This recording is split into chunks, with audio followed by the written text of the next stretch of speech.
Ladies and gentlemen, this is it. Presenting for your Saturday afternoon, we welcome you back at the Pro Gaming Series 2017 Spring Split Day 2 of our second week. We're gonna be your shoutcasters. I am Shinbu with 1, 4 and of course with me is Yuko. So nanggaling tayo dun sa laban kahapon. Old versus the new. Mineski versus Jengski Esports that resulted to a 2-0 run by Mineski. Grabe, Susan with that LeBlanc, no? Yun ang alala ko actually, parang yung God I hate drugs niya na LeBlanc. No, kasi talaga it's crazy. No deaths on that LeBlanc, and well, it was a pick counter against the Poco position na gusto buuin na pinilit ng Jengski Esports. And also when it comes to the matchup, an exciting match unfold as well. Played between Rebirth Gamers versus Acclaim Empire X. 1-1 ang naging resulta. Now, on to our schedule. Laban para ngayong gabi, ngayong hapon. Saturday, ladies and gentlemen, I know you're very excited for this one on the 5 PM match yan. Ang daming fans nag-aabang dyan. TNC Pro Team versus Imperium Pro Team. Pero bago yan, this 3 PM, unang matchup natin. It's gonna be played between Emperor Esports versus Team Manila Eagles. And for our final set of match, it's gonna be played between Mineski, yung dalawang team na naglaro kahapon. Mineski versus Rebirth Gamers. Start po niyan ay 7 PM. Ikaw, what do you think of the matchups for today? Given na madaming hype dun sa second match natin, the ITT versus TNC, I'm actually looking forward sa kung anong gagawin ng Emperor Esports since last week medyo nag-struggle sila. Oo nga eh. Oo. As in, etong dalawang to, Team Manila Eagles, Emperor Esports, ang nakalaban nila is yung nag-aabang na laban din mamaya. Last week is nakalaban ng Emperor Esports TNC Pro Team. Ang nakalaban naman ng Team Manila Eagles is Imperium Pro Team. So parang ito yung losing end ng mga featured matchups natin ngayon. Pero we'll see. We'll see kasi yun yung pinagbabasehan ng stats natin. And speaking of stats, ladies and gentlemen, here are the standings for today's matches. You could see that we're gonna enter match 1. Emperor Esports has a victory-lose ratio of 0-2. So they're yet to get their first victory. Only them. Sila na lang yung team na naghahanap ng victory ngayon sa ating regular They need season. that color blue. Of course, Team Manila Eagles with that 1-1. As far as I know, that is between Acclaim Empire X. Yes, Acclaim Empire X if I'm not mistaken. Kasi yung nag-2-0 sa kanila nga ay Imperium Pro Team. That is for the second day ng week 1 natin.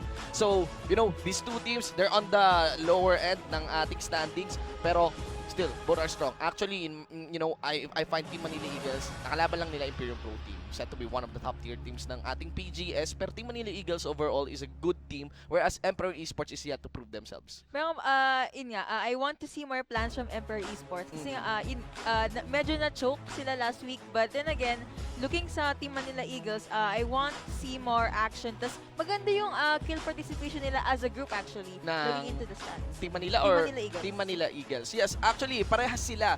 They're both committed to each other when it comes to making those rotations and team fights. Even Emperor Esports nga. The thing here is that overall, based dun sa stats, kasi galing nga naman sa tali yung Emperor Esports, talagang magaganda yung pasok ngayon dito ng Team Manila Eagles. Siguro, who will enter here as the underdog would be Emperor Esports nga rin naman. And speaking of enter, let's just go straight to the drafting phase. Drafting phase na, ladies and gentlemen. And once again, please give it up for our two teams. Unang laban ngayong araw, Emperor Esports versus Team Manila Eagles. Blue side for EMP, red side for TME. Who do you think will win? Sa mga viewers natin dyan, garena.youtube.com/pagegarena/live. Please log in your Google accounts and interact with us via chat. Tell us your insights, okay? And of course, interact din sa mga kasama yung mga moderators natin tsaka yung mga summoners natin na nanunood, and invite your friends in to watch. Do take note, meron pa tayong search and win promo. Antayin nyo yan, okay? Bukas-bukas na kayo ng window dyan, separate window or nung browser nyo para mas mabilis yung maitatype yung link at mga saligan. Manalo ng mystery gift. Now, for the bands here, running bands, for the side of Emperor Esports, first priority would be an Ezreal. Gonna be removing that against Marky and wow, Malzahar. Malzahar na naman. I mean, they don't want any more of that, okay? NO to Malzahar, NO. No to Malzahar, sabi ng Emperor Esports. Lalo pat for 2 games, burning the support of TNC Pro Team. Really rolled that one against them and bags TNC Pro Team 2-0 nga against Emperor Esports. And now Emperor Esports, they don't want to go for a counter. They just don't want to deal with this Malzahar overall. Caitlyn's gonna be removed. And of course, for the bands naman dito ng Team Manila Eagles, we got a LeBlanc, we got a Rengar, and we got a Zap. Lots of focus, mainly for Meme. That is true. Looking naman dun sa Kina Ez and Caitlyn Ban, they're giving priority dun sa ABC bans. Oo nga So they're probably choking Mark. Yeah, kasi as we mentioned, Emperor Esports enters this game like as an underdog based on the numbers na nagaganap ngayon, based on week 1, okay? Pero, ano yung fighting chance, di ba? Ano yung fighting chance? It seems na hindi naman pwedeng basta-basta lang na, ay, hindi, talo na tayo. That is true. Oh, so, hanapan natin ang weakness yung Team Manila Eagles. Team Manila Eagles a very good team. Okay, overall, I think na hindi siguro, malakas lang din talaga yung Imperium Pro team. The thing here is that if you're gonna look for a dent against Team Manila Eagles, I think that is on Marquis champion pool, di ba? Ayun yung insight na nakuha natin dati pa, ever since. He And got even, choked actually last week. oh, and Emperor Esports is, capitalizing on that one. So, let's see, will there be a Jin ban? That is the big question because Team Manila Eagles is actually not prioritizing the Jin pick despite the first banning phase is done. Wala pa rin Jin pick tayo nakukuha. And we all know gaano kakomportable si Marquis sa Jin na to. But you can see now on the picks, it's not gonna be the Jin, it's gonna be a Varus rather. Varus is a popular pick right now. It comes to the ADC position. And of course, for Emperor Esports side, we're gonna be seeing the bottom duo. Masusurprise ako kung maging mid lane tong 6 na to. Most likely talaga bot lane 6 and Zyra paired with a Camille up top. Going back to Manila Eagles, Mawokai and Kha'Zix. Initial thoughts mo muna sa mga picks na to. Looking sa Ziggs tsaka sa Zyra, I think they would really go well sa bot kasi mag-iingay. As I'd like to say it, mag-iingay or maggugulo sila sa bot lane. Oo. Whereas si Maokai, we all know na super useful siya as a top laner. Yes, obviously. Suzaku, Ben. It's Suzaku. But to mention, Quadra. I mean, I've been spamming a lot of, the cool things that Suzaku has been doing. But I want to mention kung gaano kaganda kasi talaga yung Maokai ngayon. I think he is the most efficient tank in my opinion. Since lagi nababan si Camille. Yes, he has a good laning phase. When it comes to matchups, ang konti lang nung matchups niya na nasa losing end si Maokai dito. At yun, he can consistently farm. He lands a lot of CC. All just because of the courage of the Colossus. That's the big question nga kung in-nerf yung courage of the Colossus o si Maokai himself. Ayan. Probably yung Maokai himself. May guess din kasi alam ko. But let's not hope that kasi baka mahirapan naman yung mga iba. Well, nagkaroon tayo ng problema talaga sa top lane kay Poppy dahil nga rin dun sa courage of the Colossus. But right now, guys, the second banning phase is now complete. Do they know, guys, ano nangyayari ngayon? Tigli-5 bans? Yes. 10 ban system na po ang Pro Gaming Series. Now, what is the 10 ban system? 10 ban system is usually you got used na 3 bans lang per team. But now, since it is a 10 ban, each team will ban 5 champions. And yung 2 main reasons and possible ways to abuse yung 10 ban system is una, choke someone that has a small champion pool. Yung second, medyo advanced na siya, but I'm gonna say it anyway. If feeling mo you can stop the composition of a team midway since meron tayong phase 1 and phase 2, Oo, you kasi can abuse the 10 ban system. first 3 picks, papakita agad sa'yo. So by default, na you get an opportunity talaga. By the book, you get an opportunity to sabotage whatever is being planned kasi may info ka na kaagad. There's enough info to be taken from 3 champion lock-ins actually mula doon sa composition nga ng enemy team. Now, completing all the bans here, we got a Rise, we got a Janna for the final bans ng Emperor Esports. Katarina, interestingly, getting banned. Okay. Ayun nila ng Shun po. Preventing that one from Fade. Actually, I find Katarina as a strong pickup as well. And that's a respect pick. Fanboy ako ni Fade, no? That's a respect pick nata. Also, the Echo pick against Fade. And also, we got the Rek'Sai. And of course, the Ari. Final picks of our Emperor Esports team. Manila Eagles, got a Karma and a Syndra as well, ladies and gentlemen. These are all the completions. What are your thoughts? And let's see the player matchups. As you could see, that the featured matchup for today, as we're expecting, kung merong fighting chance ang Emperor Esports, it's gonna be in the bottom lane. Has his fair share of performance when it comes to the ADC position. But for now, mas malaki-laki yung stats natin ngayon dito para kay Marquis. Mas lamang sa stats ngayon si Marquis on all of our featured stats. It's KDA, gold per minute, and kill participation. So, kayo guys, sino kaya sa dalawa? High or Marquis for these 2 team, Emperor Esports versus Team Manila Eagles. Now for the rundown.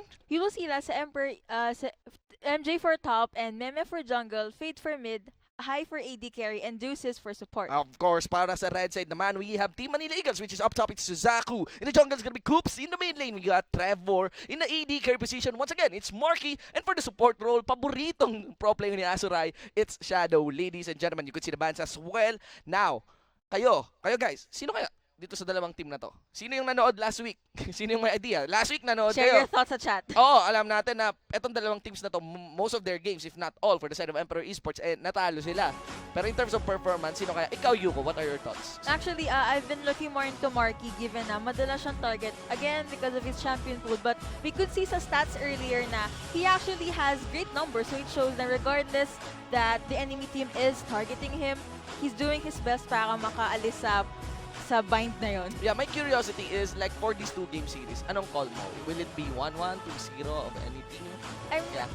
Well, wala pa ako masasabi given na Emperor Esports still has to prove themselves. Pero if maging one win and one win for both teams, I'd be happy and kasi magiging curious ako sa kung ano pa yung kaya nilang ibuga. Kaya ang gawin nga ng Emperor Esports because right now, if there's one team that needs to prove something, that would be Emperor Esports. They still have Kailangan ng numbers of no wins. So, dun sa ating standings, ladies and gentlemen, my call for this one it's very likely a 2-0.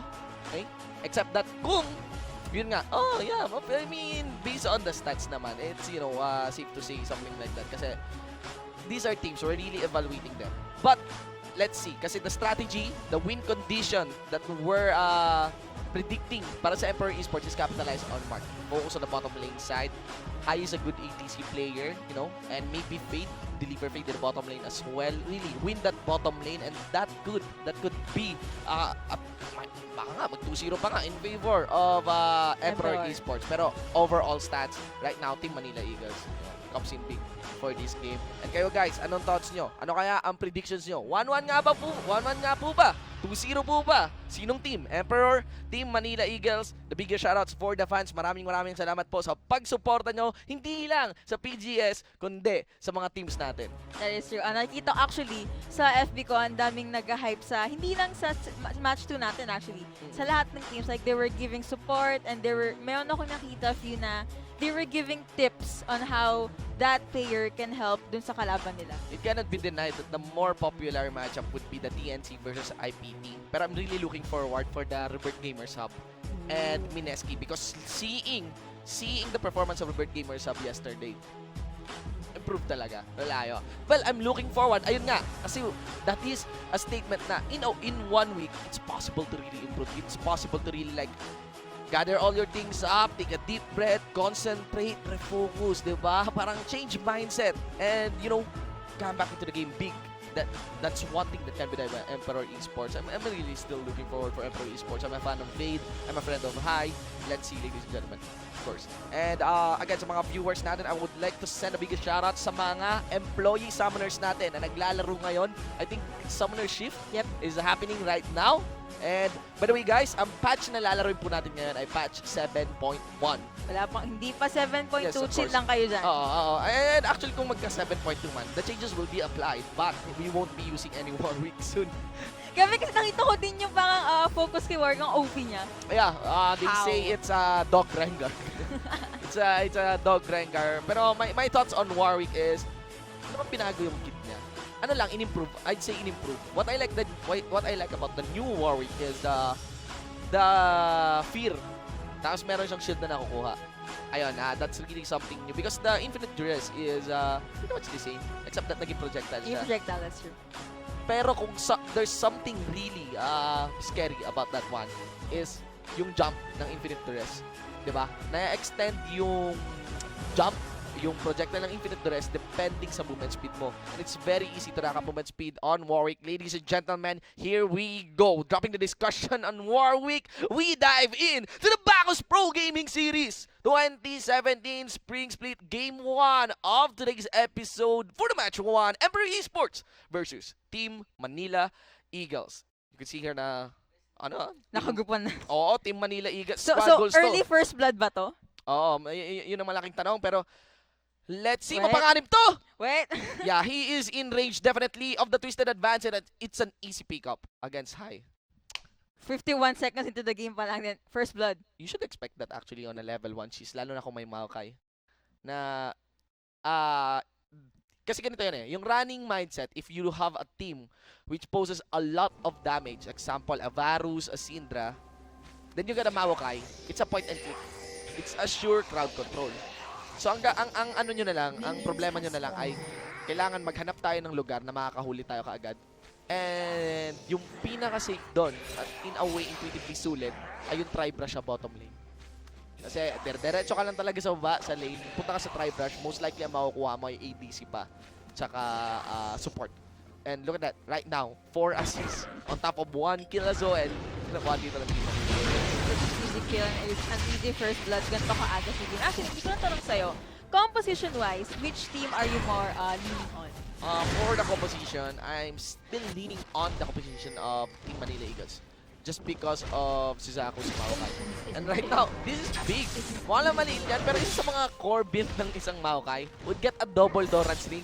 At wala pang 1 minute kung may double Doran's. Or wala pang 2 minutes rather. Kung may double Doran's ring ka na, ayos, ang ganda na ng laning phase mo. Especially against, you could see the Keystone Master Leader. Cannot be denied that the Maokai will be donning in Courage of the Colossus. And actually, nakatingin ako kay Trevor and kay Shadow ngayon, given na, di ba, for some peculiar reason, pwede nang maging support si Syndra. Well, with all the burst stats and all of that. We've Pero seen kasi, a lot of that yesterday, no? yes, that's true. I think early to mid-game, possible na yung balls ni Syndra, I'm sorry, yun yung Dark gagawin niya Spears. to stun. Tapos pwedeng follow up na lang sa shield ni Karma in case the enemy team tries to go aggressive. Yes, of course. That is on the mid-game team fights as well.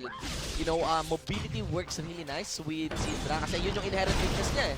Na high damage, projectile, ang kinukulang ay mobility. So right now, we are in for the matchup. You could see here the power of the bottom duo as well of Emperor Esports. They have a stack of minions. Comes a lot of flash getting burnt in the mid lane. Charm mode coming out to anyone. The link of Kha'Zix connects. Gonna be a taste their fear, prompting the Rek'Sai to flash away. I would say no first blood yet, pero yung pala nakalibre nga kanina sa may bottom lane of Kha'Zix. In fairness, both jungles on fire sila. As in, punta sila ng punta agad sa mid lane. Of course.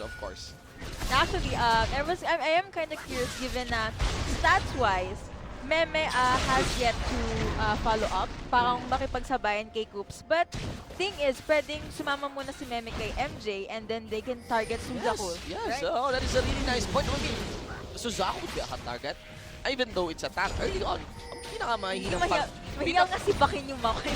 Pinaka-killable ang tank, obviously, in the early game. Diba? I mean, when he's not still building up, when he's yet to build his tank items, you know, kung double Doran's ring pa lang yung laman Pwede pa. Oh, pero ayan lang, malaking problema lang pag tumating din dun si Kha'Zix, especially, you know, if somebody gets locked down with a twisted advance, scenario for the gank in the top lane, twisted advance, then Kha'Zix leaps in and get that isolation damage with the things there here. Interesting yun nga, nagtaka ako na pinaka-Kha'Zix si Coops dito. I know he's part of his champion pool, but most of the time I see Coops ruling a tank champion. But right now, he's allowed to like get a carry, jungle, attacking Kha'Zix, and so far it's looking pretty good. Yeah, but actually, ganda nga yung response mo. Well, so far, this early into All that talking, here comes the link, and this is what we're saying, pretty good, ladies and gentlemen. Jump by Kha'Zix, the final kill is given now onto Trevor, 2-0, looking good para sa Team Manila Eagles. a flawless kill in the mid lane. Here we have Suzaku is actually pushing sa top lane. Camille slowly backing down since, well, I actually like kung gaano ka aggressive si Suzaku regardless kung it's early, mid, or even late part of the game. Isa yun sa mga freebies. Freebies? I mean, di ba? Yung pwede mong gawin. So package deal ganon. When I say freebies, mga pwede mong gawin pag tanka, di ba? That's one. And that's what really made the top lane popular choice. A popular choice. Nakaka-tank booster yung top tsaka tank. Oo nga eh. Well, kaya mo yan. So right now, when I say looking good, ladies and gentlemen, 1.4k good yung gold lead dito ng Team Manila Eagles. And Quick trivia, given na nandito tayo sa bot lane, Trevor actually has 248 CS sa last game nila compared kay Fade na merong, for the mid lane, na merong 195 na CS. Hindi pa naman sila naglalaban. Pero yeah, in terms of considering the matchup, I'd say na that's a pretty big gap. Pero hindi yun head-to-head na matchup. Hindi naman kasi sila yung magkalaban. Ang kalaban yata, if I'm not mistaken, was Match or Burst, yung mid laner ng TNC. And ang mga players kasi ng TNC, wildcards ngayon eh. Something that you would want to watch out din. Lalo pa si Bagyong Lando. Diba? Doon sa top lane. Mamaya yan. Now, back into this game. Right now, again, the Keystone Master is reviewing it, ladies and gentlemen. Lots of damage being brought here by Emperor Esports. And Team Manila Eagles as well, as everyone would aim, really, Thunderlords to be is the name of the game, ladies and gents. Meanwhile, Camille will aim for a more duelist direction, donning in this Fervor, Keystone Mastery. So, no, brilliant with him. One tank, one courage of the Colossus, kasi ang lakas naman talaga ng mga tanks ngayon with that. And, yeah, deliver the early game damage. Camille, picking up that duelist parang build and Keystone Master would be, para sa akin, it's a really smart thing to do. Given na you are Camille and you have that Hexic Ultimatum. And well, may Maokai kang katapat. So, alam mo na yun. Yeah, you want the stacks talaga na nakukuha ng Fervor plus, its dueling potential. In a sense that Camille has his own passive, the adaptive defenses. So, inarat ni that scales so well when it comes to his dueling prowess. Minsan, pwede kang gumawa ng build si Camille, although you're building the Tiamat first, and sometimes you can even rush the team force.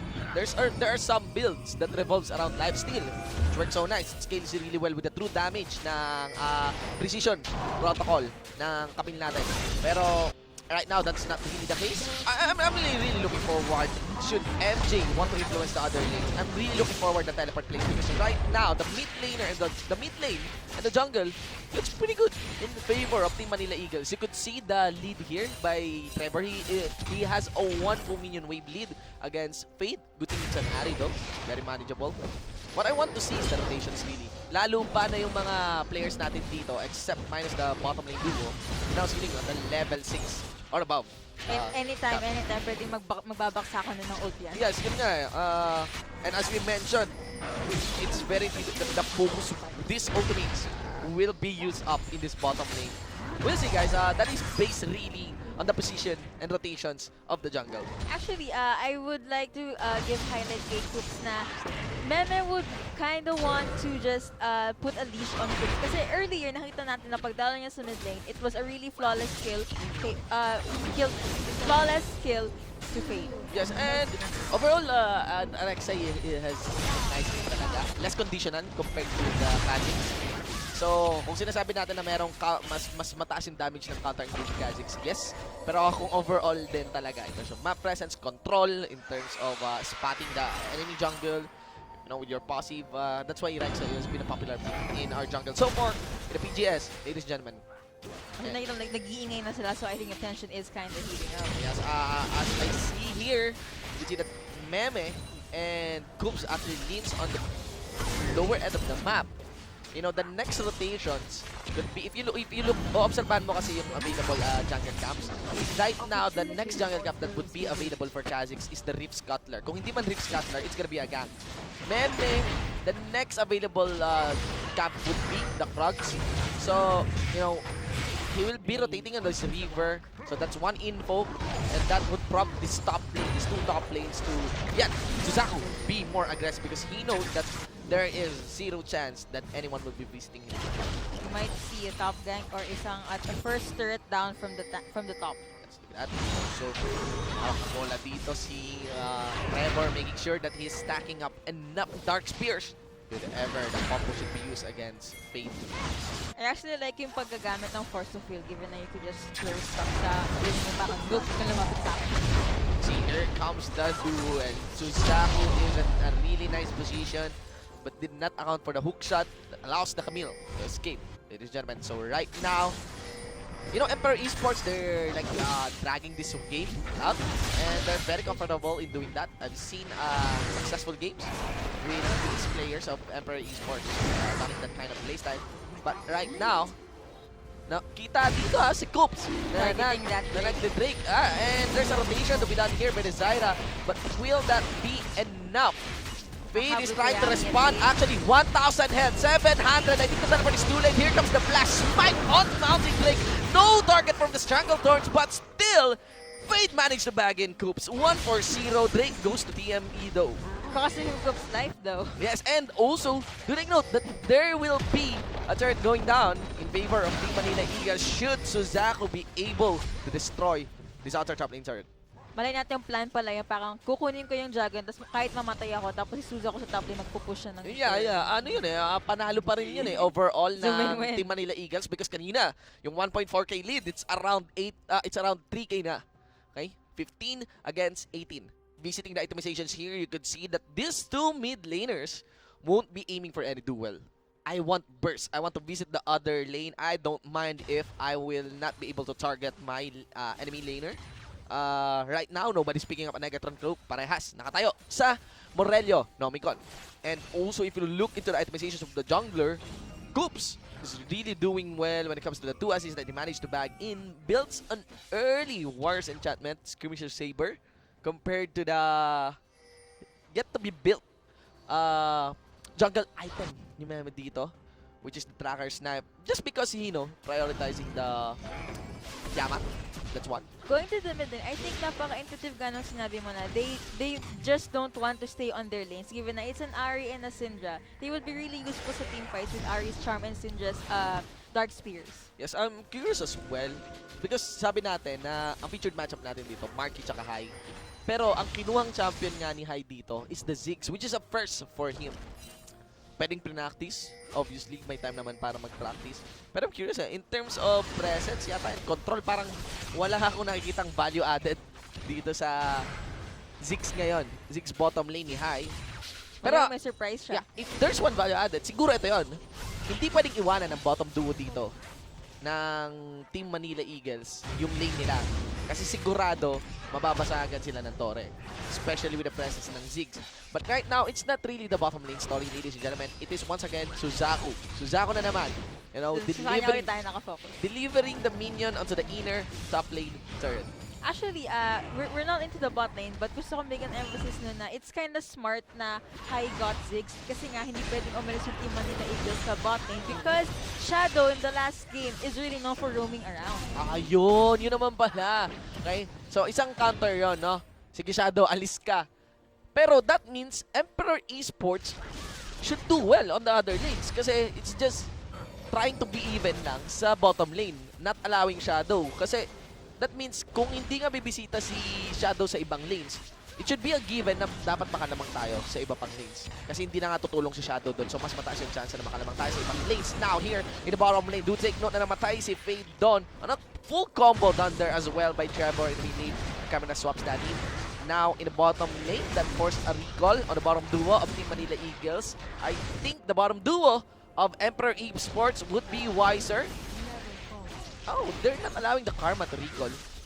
Tries to delay that, might be because Rexa is actually in the vicinity. Yes. Yeah, so good bag in one kill. Pero what they can do is actually force push this one. And because hindi nila pina-recall si Karma, there's gonna be a champion in this bottom lane. Right now, on the next recall of Emperor Esports, dapat makapush na sila, in my opinion. Kailangan na mas maging aggressive. Oh, Well, yung buffs and they were targeting the Rift earlier. Yes, at saka yung next reset kasi dito, when I say reset, parang may bago ng item si Marky, may full life ulit, laban na naman ulit. And hindi nga nila pina-recall si Karma, di ba? So, mauuna makarating si Zyra dun sa bottom lane. The big question is, will she be shoving it? Yun yung awkward. I would suggest sana pina-recall na lang si Karma and punish the turret just because nobody's there to defend it. Kasi ang taas, napakabilis mag-push ng Torre ni And we have Ziggs. Suzuko nasa bot lane. Nasa mid lane. And interestingly, Morello Nomicon, no? On Ziggs bottom lane. Kasi isang playstyle on Ziggs is that if you're aiming for an ADC Ziggs, you want to demolish those turrets early. And sometimes before building your Morello Nomicon or, mana-oriented items, you'd pick a sheep, ladies and gentlemen. Now, for our head-to-head matchup, makikita nyo dyan sa stats natin. In-game, it's featuring Meme and Coops.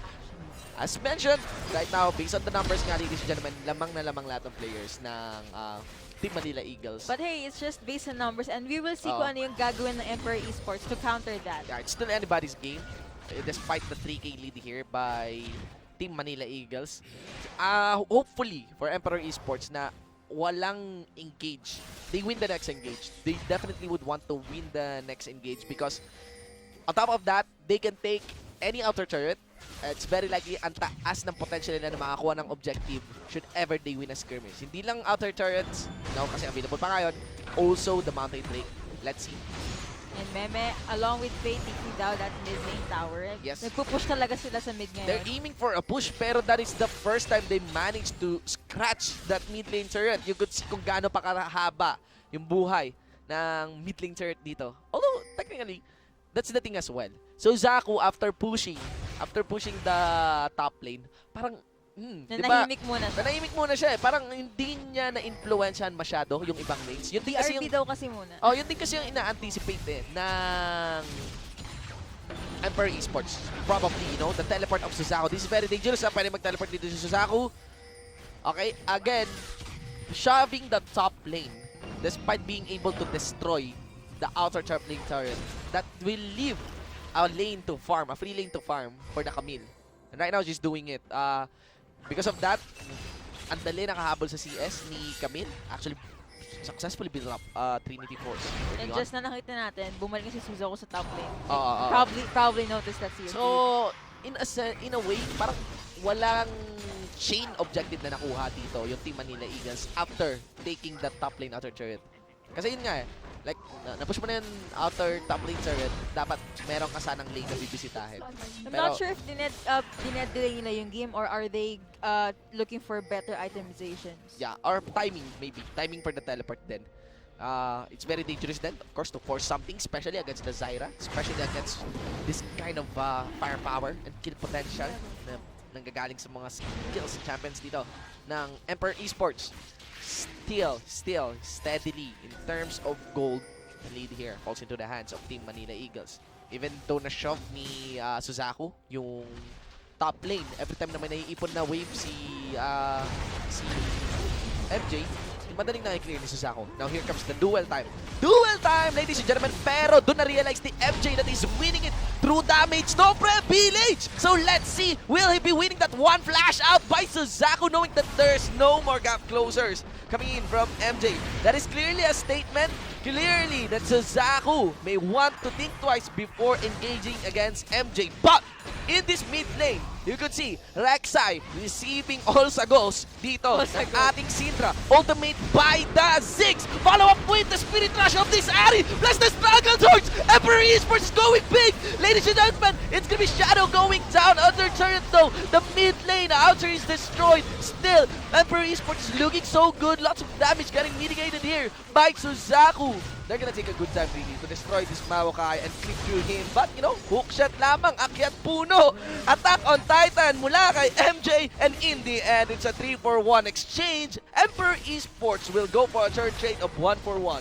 Trevor was actually there. I couldn't understand bakit nag-back away lang siya. He could have, I don't know, delayed Fade High and MJ just to save Suzaku. Yes, of course. I mean, very exciting. Baka Really. nandun siya like, It's a force. It's a force engage. It's a force engage by Team Manila Eagles. In a sense that yung ultimate kasi ni Zyra, Syndra.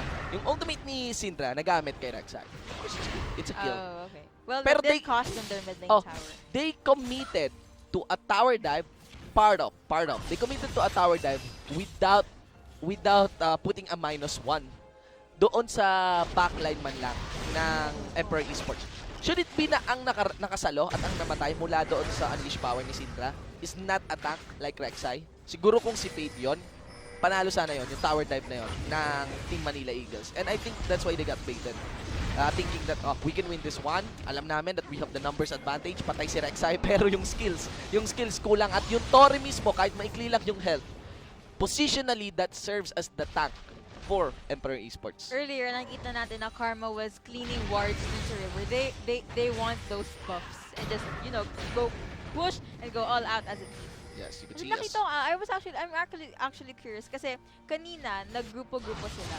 And now medyo well, Wala. they tend to go as a group pero kulang mga tatlo lang. Kasi ano to, mid game na to. Ladies and gentlemen, lots of damage being delivered onto Deuces. Just the poke from this bottom duo of Team Manila Eagles is too much. Still, again, hindi yun yung story dito. It's the story na hindi pwede sila umalis kasi ang lakas mag-push ni Ziggs. That I would really recommend, there we go, we got a Shin completed now onto Ziggs. Even though there's a few of the goddess pala. It's gonna be a kill rage onto Ziggs. Rampage on Trevor. Jump by Goops. Knock up of Meme under turret. Goops has no reset though. Will be receiving the DOT of the red buff, but no kill given onto Emperor Esports. In the top lane, the story is all kicks from MJ. I think Suzaku knows na, he's going for it. He knows of he takes account of the cooldown. Pero still, I think this is a win by MJ if I'm not mistaken. Right? But let's see, ladies and gentlemen. On top of that, do take note, there's another power spike here for Team Manila Eagles. 2 Mountain Drakes. Wow, and we'll see kung ano yung magagawa nila doon. Given na, well, in addition, the next Drake will be an Infernal Drake. And earlier dun sa somewhat clash sa bot lane, sayang though kasi Meme came in sa right time. Yes. Well, naunaan ng skill ng Syndra and just couldn't do anything You about could it. see as well that this will spells out for Emperor Esports. Coops knows na nandyan yung Ari. Here comes the sabotage. They're focusing. A tank under turret. And the final hit connects onto Fade. This is so bad for Emperor Esports. Paano nangyari yon? Bakit naging ganon? Ba't ganon? Piling ko may tiwala sila kasi nandun naman yung Syndra. Cue in bandang sad. Yan. Mga malungkot na kanta ng sad. Pero anyway, before we dive into that, let's see if something will unfold here in the bottom lane. Okay, discussing that. Alam mo kung paano yun? Alam mo kung bakit ang ganda nung pasok ni Coops doon? On the red side buff. On the red side buff ng Team Manila Eagles, naglakad si Fade under a pink ward. And that all makes sense now. That is the game changer here for Team Manila Eagles. Team Manila Eagles kanina, ngayon sa items nila, nakikita mo yung mga butas na yan sa itemization. Yung mga blanco sa itemizations nila. Kanina, puro yan control wards. Ang taas ng vision control na dinadala ngayon dito ng Team Manila Eagles. And that heavily counters the champions here of Emperor Esports. Especially Fade. Especially when he has a very good tendency to gank right now. And even Meme. And that's one thing that should be accounted here by Emperor Esports against Team Manila Eagles na, oh my God, ang taas ng vision nila. Meron silang vision advantage kaysa sa atin. Kailangan, before we commit to a team fight, dapat 100% malinis yung vision. Because right now, in terms of execution, kaya naman. Kayang-kaya ng, with all those ng Emperor Esports. Pero, it's a very big advantage kung alam na alam ng Team Manila Eagles kung saan paparating, sinong darating, saan manggagaling ang membro dito ng Emperor Esports just because of the vision control. Yung 4 members ng TME nasa bot lane. Yes. Let's see. Applying pressure and poking. Base check. Okay. Lots of damage. Delivered on the Shadow. Gets the burst. 1 Praco Spirit Rush. Gets the kill. -1. 4v5 potentially, but it's a 3v3. Lots of damage being delivered onto Deuce's support in 2017. Napaka-squishy mo! It's a godlike from Trevor as he's managed to snipe the support of Emperor Esports. 1-for-1 pa rin dito sa bottom lane. At sayang yung pickups na nagagawa ni Fade, di ba? Sana umatras na muna talaga ng todo si Deuces dito. I think kanina, kaya naman yung Shadow was, he didn't respond sa proper time and he was just there sitting sa wrong placement pa. He was within the range. Clearly a face check. You have to respect the burst na kayang dalahin ng Emperor Esports. Pero eto, this is Emperor Esports time! Penguin Life, mga kaibigan! He managed to bag in Coops. And yes, that is a nice engage done there by MJ. I haven't seen any teleport as well. Flash in, scatter the weak out sa Meme. The tank, ladies and gentlemen, here comes Suzaku. May puno na kami. Sabi nga nila, village to. Let's see, they will aim for the push. Do take note, alam mo kung ano masakit dito sa Team Manila Eagles? It's the poke, pero mas masakit yung Ultimate 6! Ladies and gentlemen, this is the cleanup under turret. Suzaku is too tacky, but his teammates are not. And it's gonna be, in the end, a 3-for-1 exchange. All wins for Emperor Esports. That was a really nice entrance pa kasi Emperor Esports given na alam nilang si Suzaku lang talaga yung frontliner and whereas yung iba squishy. Yes, alam mo yung hindi na-account naman ng Emperor ng Team Manila Eagles dito. Yung ultimate ng Ziggs. Ay, sumigaw ka kanina, mas malakas yung ultimate ni Ziggs. Doon sa bottom lane, 2 beses nakapag-ultimate si Ziggs. Isa kay Karma. Then after cooldown, nagamit ulit. Auto multiple targets. Nasumugod siya doon. Then ult. Plus, do take note, it's under the Strangle Thorns. You have to respect that as well. Ayan. Lalo na kung poke kayo, immobile mostly yung champions nyo. And when you commit, na-bait sila ni Suzaku doon naman. Tara, pasok na tayo. Kaso yun nga, just go for the backline, land that Strangle Thorn, ang dali rin iland ng Mega Inferno Bomb, if I'm not mistaken. Yes, the ultimate of Ziggs. And bam! Cliche, Oo, ISIS. Flawless. ISIS, no? yung dito, yung dinadala ngayon dito ni Hai. Ladies and gentlemen, it's still 8-11. But you know, those are the conditions na kailangan natin makita mula sa Emperor Esports. Their fighting prowess, their team fight kit is really, really nice. You know, isa pang nakabait doon ay yung Hextech Ultimatum. Pagpasok ni Camille, ayun. Because Camille is kind of squishy, nabibait din yung members talaga na ang Team Manila Eagles to, let's go for Camille! Focus Camille! Wala yan si Bam. Camille. Yeah. But right now, in terms of control, still with the vision that they have, they're gonna take an Inferno Drake, maybe! And Ayun. yes, they will. Akala ko walang makakakuha ng... Well, Oo. they were responsive enough. Oo, lots of Drake. Tatlong Drakes, all in the hands of Team Manila Eagles. Do take note that, oh, no, wala. May nakakuha ng Baron. Is that, kanina pa yata yan, of course, obviously. And, good thing, walang Baron available ngayon kasi Mountain Drake eh. Double Mountain Drake and you have a lot of damage to deal for the Baron. Now, the thing here is, if despite having the poke composition as well, and yung kind of a nice like lockdown and pick off, kahit ano yung lead dito ng Team Manila Eagles in terms of macro, it will still fall on the team fights in a sense na hindi naman sila pwede basta-basta rin mag-push kasi ang lakas ng wave clear ng Ziggs. Yun din. So, things are looking pretty good overall for Emperor Esports. Kung after yung tinatarget ng TME, it's safe to say na mina-micro ng EMP yung kalaban nila. Pagdating dun sa, pagdating sa conditions ng team fight, hindi naman sa micro, pero pagdating lang dun sa conditions ng team fight, pagdating sa sequencing ng skills, mas may magandang na isushoot yung Emperor Esports kumpara sa Team Manila Eagles because Team Manila Eagles composition nga right now just requires a few minutes of dancing around and poke, piercing arrow, di ba? On crucial targets or maybe land a nice scatter the weak. Alam mo yung ideal scenario for Team Manila Eagles dito? Scatter the weak. Unleash power on Ziggs. Or maybe they could just rotate. Feeling ko mag-rotate. Maybe they just... And nasa nasa top Let the na, oh just no! push it. I don't think that's a very nice Mega Inferno bomb. You could see as well that Shadow gets popped. This is a very bad engage there by Emperor Esports. I mean, Shadow should just be on the... Deuces should just be on the turret. And hindi naman kailangan bitawan din kaagad yung Mega Inferno bomb. My guess is on the next push. Yes, this is gonna be an inner top lane start going down. This pressure is on TME. Sayang though. Sayang. Could have done better. Sayang talaga. Kakanta ka na ba? Hindi pa naman. Pero there we go. There's a pick up by MJ on Trevor. That's one tendency as well. Do take note na in terms of dueling, I think I'm even evaluating Kha'Zix, pero I think Camille would win the duel with Kha'Zix. So that's one power champions o key assets din dito ng Emperor Esports. MJ minus the clash when it comes to the split pushing, when it comes to the story of split push, pwede nilang, dalayin si MJ. Tamang wards lang and they could coordinate with MJ to split push because right now, Suzaku, it's not that clear if Suzaku can really duel with him.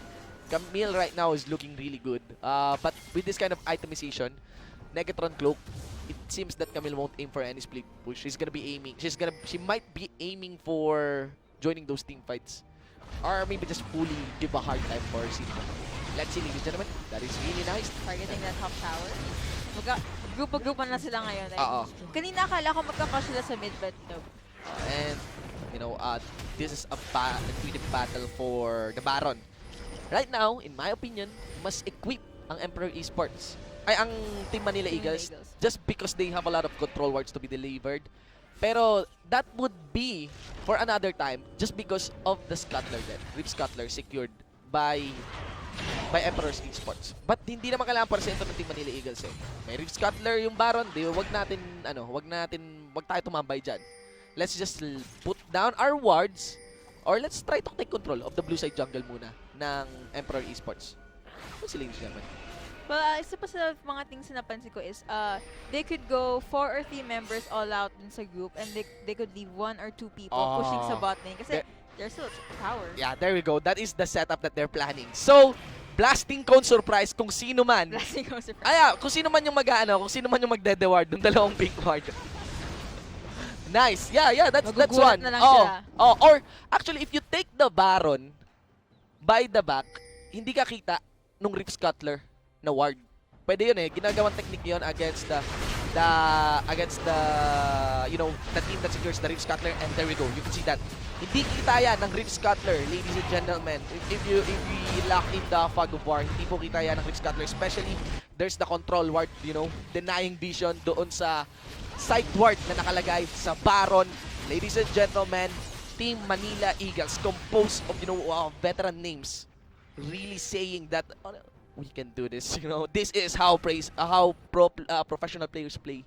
That's a really nice decision to make. Actually, a witty move from Suzuko na siya yung naiwan sa mid lane while his teammates were taking down the Baron. Kasi Isa pa kanina yun. nakapalibot na yung EMP sa kanya.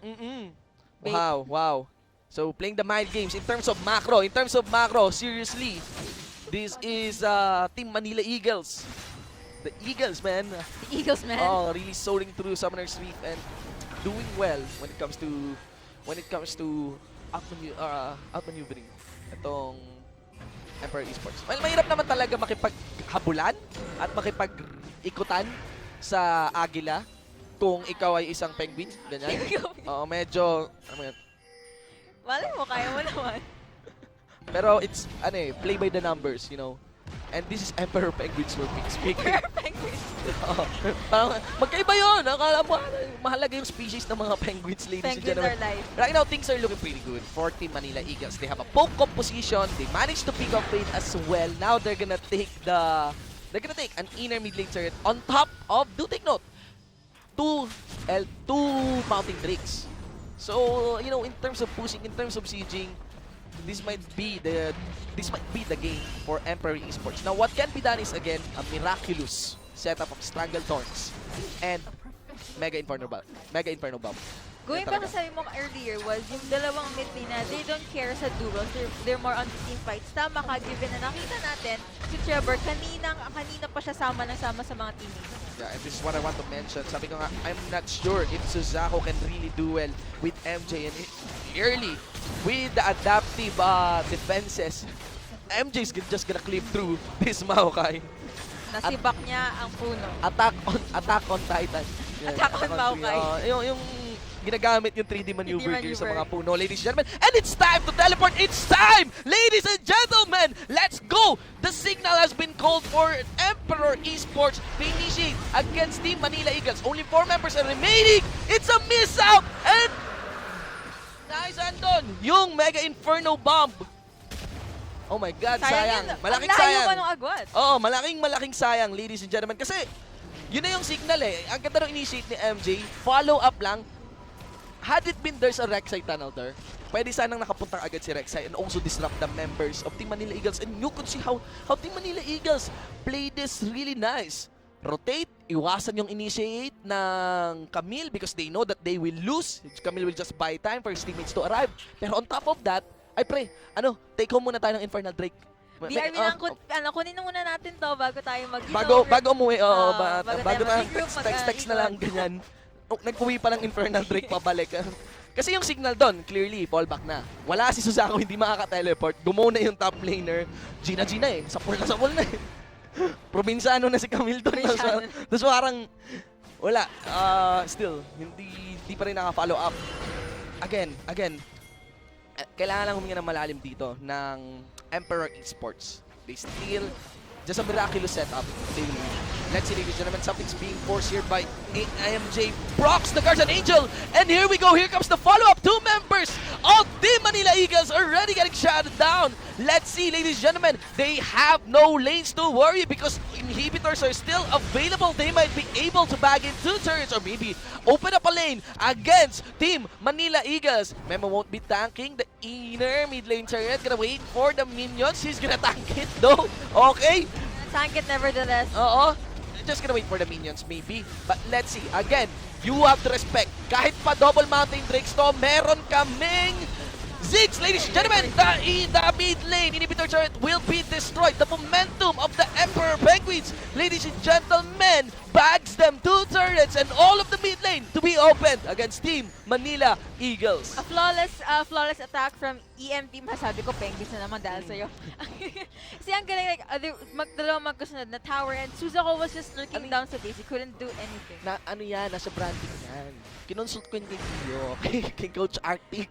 So, penguins and eagles. Oh, may hashtag yan sa mga fans ng ng Emperor Esports. Meron yun silang Penguin Life, oh, 'di ba? Hashtag penguin life. Oo, ayan. So, though again maybe let's consider again the momentum and the conditions of the map here after that victory by Emperor Esports.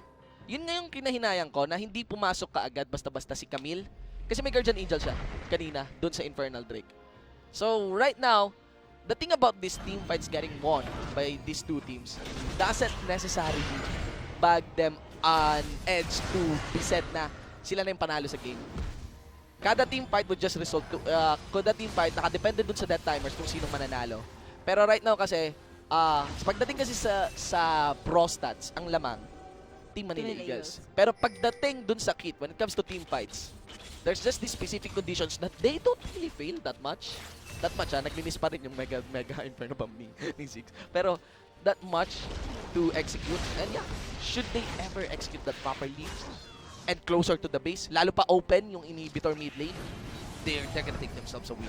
Let's see, ladies and gentlemen, it's a Dominic is defense. knocking onto that Yeah. pot part. Ito na. Attack on wall Maria, ladies and gentlemen. Maria. Will Camille, will MJ be able to dive into the backline? Nakalimutan si Trevor dito. Here comes the follow-up and also the AoE damage, ladies and gentlemen. MJ will go down, but look at that. The re-engage of Team Manila Eagles is just too much. Lumipad si Antonio. Goops, mga kaibigan. Now with a double kill in the front line is Suzaku. Only Trevor is the casualty. And Team Manila Eagles will go big and destroy this bottom lane inhibitor turret. Wow. Ayun, nag-back na sila. Alright, they're targeting that mid lane inner turret. Yes, they can. Of course. With Suzaku being a very, very tanky champion, he could just really stand on the turret. Right now, the death timers are so low. What is Meme doing here? He still has to respect the damage. I'd suggest, come on, don't give any casualty yet. Additional bonus para sa Team Manila Eagles. It's pretty much the inhibitor talaga. 2 inhibitors to be destroyed. Follow up! It was amazing given na kanina, Emperor Esports did try to engage, pero si Trevor, only Trevor went down. Yes, and the follow-up. Kailangan ng That follow-up. plan B though. Oo. Kailangan ng follow-up talaga. Ang ganda ng initiate niya ni MJ. Sticks on to Trevor. Pero I'd say, yeah, go sa follow-up. Pero, that is because bago pa man pumasok din yung Emperor Esports. Before they poise or take a foot in front, papasok doon sa gulo na ginawa ni MJ. Nakuha nila kasi yung Piercing Arrow. Tsaka Cuny Karma with Mantra Part. So, again, yeah, it's the poke as well.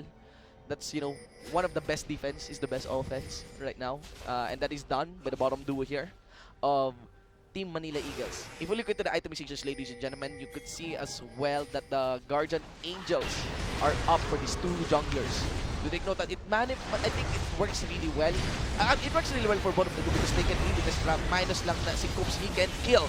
This time, MJ will teleport. Takes a few hits but lots of damage to the back line. Here comes Suzaku in the back line. Walang follow-up sa mga member dito. Wala pa ako nakikita ang ultimate mula kay Ziggs. Pero mukhang nagkukuldan pa rin ito. And now, it's a 3-4-3. The jump of Coops is getting the resets. The Guardian Angel gets removed from Meme. It's a 4 versus 3 pala kanina. Or 4 versus 4. But in the end, Meme will be slain. And that will prompt Team Manila Eagles really will take this Baron. Yes, because Emperor Esports would be forced to defend. But no, the cooldown of Mega Inferno Bomb is not enough to aim for a steal here as well in the battle. Tagal ba? Wala, that's true. Actually, earlier, kanina nakita natin na pag-appear ni Meme, nasa harapan talaga siya ni Suzuki and slowly back away. Nicely done by Suzaku. Really, he was a frontliner actually. I sure yung kumuha na ng damage tapos yung teammates siya. Probably waiting for the proper time to drop those skills. It's a given that Suzaku will be the frontliner, will be soaking up the damage. Pero, like, the decision lang to go in. And it synergizes so well with the resets that Coops is getting. Right now, Guardian Angel is removed though on Coops. So, I think, ang nagbago dito ay yung nature ng team fight. Kanina sabi natin na may lamang yung Emperor Esports pagdating sa Team 5. Pero, if you see Coops like that, patalon-talon na nakuha yung reset na, I think I'm gonna start to give the Team 5 na, the Team Manila Eagles. Tumama na yung skill ni Ziggs. Oh. Narinig yung sinabi mo. For the steal, I mean, tumatama naman kanina. Lalo pa ng mga game-changing clash in favor of Emperor Esports. Ganyan. But right now, they would need that ultimate to do this final clash.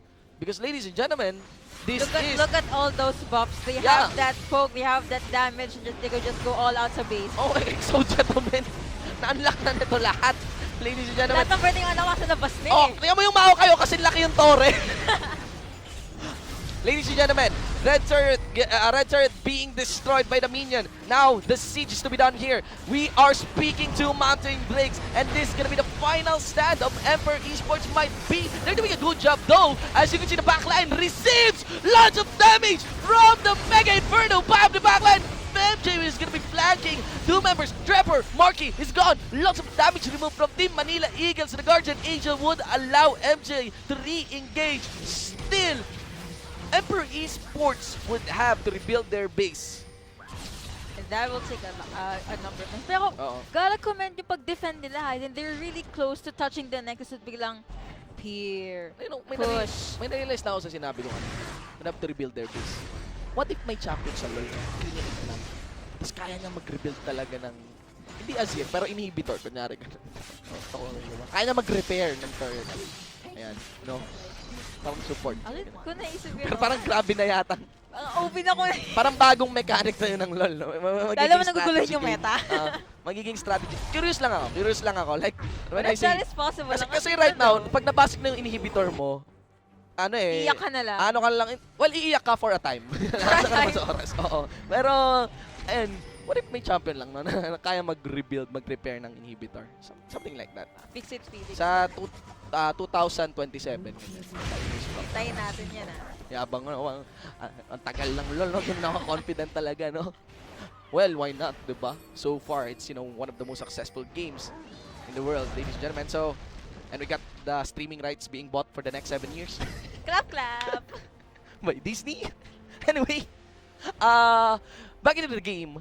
Right now, again, for the conditions of the team fights, you could see how game-changing the Mega Inferno bomb of Ziggs is.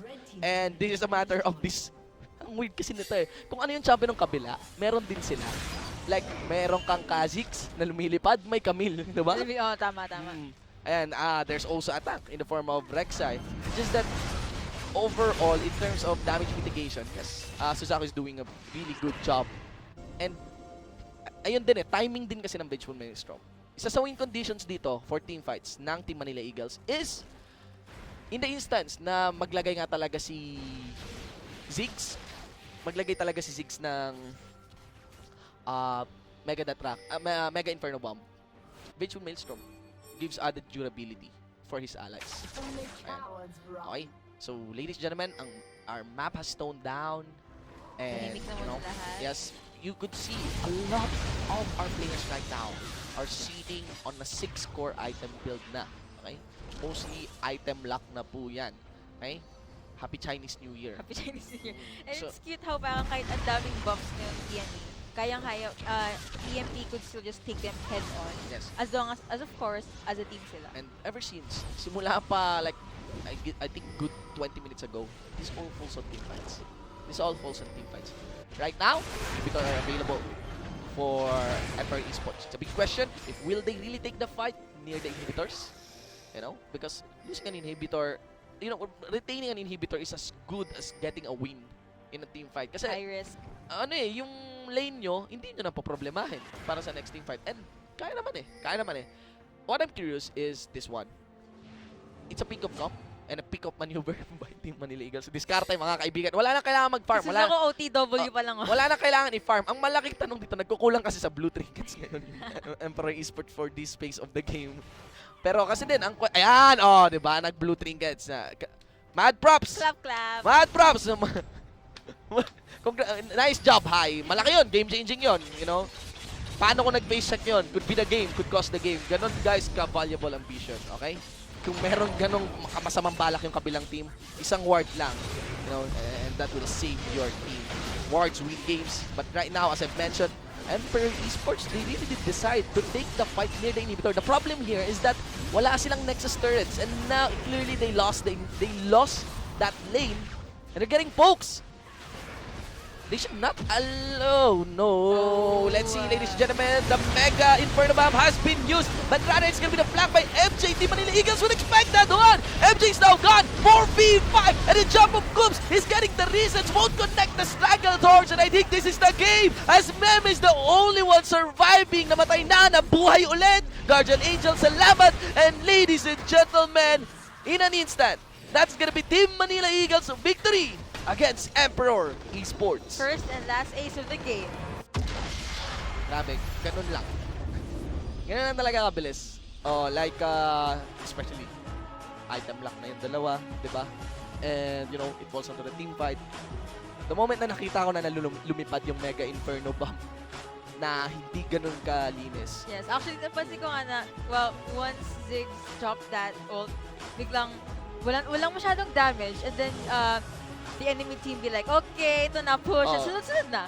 Alam din nila na ilang beses na ginawa yung maneuver na yun. Mega Inferno Bomb, tapos sa backline magpa-flank si MJ. So expected yun talaga naman ng Team Manila Eagles. What can be done is that kung magpe-face check sila, ang nakita ko dong opportunity is actually nung nag-group up yung Team Manila Eagles. Kung meron sigurong player ng Emperor Esports na nag-predict na, guys, I think nasa blue side sila. Paulunan kaya natin. Tapos the moment na nakita nyo yun, sinugod na kaagad ni MJ yun. Yung choke point na yun, that is big. Ziggs fight so well on that choke point. I know there's the ultimate of Varus, pero you don't need to really enter that choke point that much kasi malapit-lapit yun sa lane eh. So you could deal damage from the lane bago pumasok dun sa choke point doon sa blue side. And yeah, deal a lot of damage to the members of Team Manila Eagles. Kasi, ayun, ano lang yun, conditional win scenario para sa Emperor Esports. Pero option number one. ang sure na sure ako is that knowing that you have no Nexus turrets na, dapat kinuha mo yung laban, hindi malapit sa inhibitor. Clearly, kasi after inhibitors, there's pressure building up. It's very likely you're gonna lose na talaga. Lalo pa wala ng Nexus turrets. Now, for the endgame stats. I'm here Trevor having the most kills, and actually, kanina, I medyo kinuha ko na sarili ko, sabi ko na Trevor was just there, pero umalis siya. But sa latter parts ng game, bila siya yung nag-initiate, siya yung nag-clean up, he was really doing so well as Syndra. Yes. And we have the ever-Suza ko na frontliner. Yes, the interesting part here is you could see that it is reflected kung ano nangyari sa laro. Kanina, may pinakamataas na assist was si Hai. He also deals the highest damage. Kaya ganun ka-crucial yung Mega Inferno Bomb na tumama talaga sa for the later part, like perfect Mega Inferno Bomb. Ito yung non-negotiable ng laro or para sa Emperor Esports. Interestingly, if you look at the endgame scores din as well, mabababa yung assist dito ni MJ. And that is because yung flank strategy, medyo hindi siya masyado nagpe-pay off. Pinaka nagpe-pay off talaga kapag konting bait, I think magandang initiator would be Rek'Sai. Then, land your Strangle Thorns, land your Mega Inferno Bomb perfectly, tapos si MJ yung mag-clean up. Because in terms of dueling, clearly naman, mad props to MJ, nobody can 1v1. True. Kahit may Maokai sa harapan niya, diba? To take down niya. Yes, and I think that is the game, ladies and gentlemen. That is a very intense game. Seriously, quite a long one. Game 1 pa lang yan. Nag-aalala ko kasi ano yun close gitgitan yun na game. Hopefully it doesn't take much much away from Emperor Esports. Oo. Kasi kailangan makahinga talaga ng malalim na nakaka-dismaya normally sa mga players pag natalo ka ng ganun gitgitan. Minsan nakaka-dismaya. Nako-observe mo yan sa mga 5-game series. Pero let's see. Those are our teams. Let's trust them, ladies and gentlemen. Kami po yung naging shoutcasters for that game. Ako po si Shinfu, 1-4-9. Of course, with me is Yuko. This is the Game 1 concluded for the second day of Week 2 of the Pro Gaming Series 2017 Spring Split powered by Bacchus Energy Drink. Drive your energy. We'll see you guys on Game 2. As the struggle towards Emperor Esports is going big! Ladies and gentlemen, it's gonna be Shadow going down. Other turret though, the mid lane, outer is destroyed. Still, Emperor Esports is looking so good. Lots of damage getting mitigated here by Suzaku. They're gonna take a good time to destroy this Maokai and flip through him. But, you know, hook shot lamang, akyat puno. Attack on Titan mula kay MJ. And in the end, it's a 3-for-1 exchange. Emperor Esports will go for a third trade of 1-for-1. It's gonna be a kill rage after 6 rampage on Trevor. Jump by Coops, stock up of Meme under turret. Coops has no reason though. Will be receiving the DOD of the red buff, but no kill. And one Spirit Rush gets the kill. -1. 4v5 potentially, but it's a 3v3. Lots of damage being delivered on the deuces. Support in 27. Napaka-squishy mo! It's a godlike from Trevor as he's managed to snipe the support of Emperor Esports. 1-for-1 pa rin dito sa bottom lane. Sayang yung pick-up na nagagawa ni Faith, di ba? Sana mag-trust na muna talaga ang todos. This is people. So, kung masyado was respond sa proper time, he was just there sitting sa wrong place. He was within the range. Really appreciate you have to respect the burst na kaya talagin ng Emperor Esports. Pero eto, this is Emperor Esports time! Penguin Life, mga kaibigan! It's the poke, pero mas masakit! Yung Ultimate 6! Ladies and gentlemen, this is the cleanup under turret! Susako is too tanky, but his teammates are not! And it's gonna be, in the end, a 3-for-1 exchange! All wins for Emperor Esports. It's time, ladies and gentlemen. Let's go. The signal has been called for Emperor Esports finishing against Team Manila Eagles. Only 4 members are remaining. It's a miss out and yung Mega Inferno Bomb. Oh my God, sayang. Into the backline. Nakalimutan si Trevor dito. Here comes the follow-up and also the AoE damage, ladies and gentlemen. MJ will go down, but look at that, the re-engage of Team Manila Eagles is just too much. Lumipad si Antonio. Coops, mga kaibigan. Now with a double kill in the front line is Suzaku. Only Trevor is the casualty. And Team Manila Eagles will go big and destroy this bottom lane inhibitor. Okay, they're targeting that. Of course, Suzaku being very tanky champion. Let's just finish that get heal. This time, MJ will teleport. It's a few hits, but lots of damage to the back line. Here comes Suzaku in the back line. Walang follow-up sa mga member dito. Wala pa ako nakikita ultimate mula kay 6. Pero mukhang nagkukundan pa rin ito. And now, it's a 3-4-3. The jump of Coops is getting the reasons. The Guardian Angel gets removed from Neme. It's a 4 versus 3 pala kanina. Or 4 versus 4. But in the end, Neme will be slain. And that will be into mountain breaks. And this is gonna be the final stand of Emperor Esports might be. They're doing a good job though. As you can see, the backline receives lots of damage from the Mega Inferno. Back to backline. MJ is gonna be flanking. 2 members, Trevor, Marky is gone. Lots of damage removed from Team Manila Eagles. The Guardian Angel would allow MJ to re-engage. Still, Emperor Esports would have to rebuild their base. And the Mega Inferno Bomb has been used. But rather, it's going to be the flank by MJ. Team Manila Eagles would expect that one. MJ's now gone. 4v5. And the jump of Coops is getting the reasons. Won't connect the Strangletorch. And I think this is the game. As Mem is the only one surviving. Namatay na, nabuhay ulit. Guardian Angel, salamat. And ladies and gentlemen, in an instant, that's going to be Team Manila Eagles victory against Emperor Esports. First and last ace of the game. Sabi, ganun lang. Ganun lang talaga kabilis.